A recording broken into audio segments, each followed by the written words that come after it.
Rapporteur, chers collègues, il est de notre devoir de garantir la scolarisation des enfants présentant un trouble du neurodéveloppement.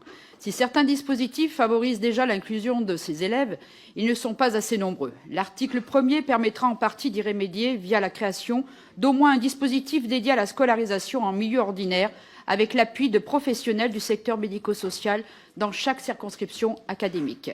Les troubles du neurodéveloppement, comme l'accompagnement des personnes qui en sont atteintes, nécessitent un réel supplément d'énergie et la complexité des procédures constitue une charge administrative insupportable. C'est pourquoi l'article 2 va renforcer la formation des équipes pédagogiques. L'article 4 consacre enfin la nécessité de notifier les aides scolaires pour la durée d'un cycle pédagogique, c'est-à-dire 3 ans et non pas 1 an seulement, comme c'est le cas actuellement dans certaines MDPH. Les 2 examens médicaux obligatoires de repérage des troubles du neurodéveloppement, fixés à 18 mois et 6 ans, sont intégralement pris en charge par l'assurance maladie. C'est essentiel car le repérage précoce des troubles est décisif pour réduire les pertes de chance et améliorer l'efficacité de la prise en charge.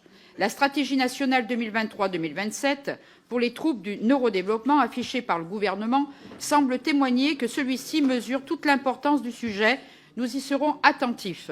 Si cette proposition de loi ne peut pas tout résoudre, elle exploite les outils législatifs en notre pouvoir pour faciliter grandement la vie des familles concernées.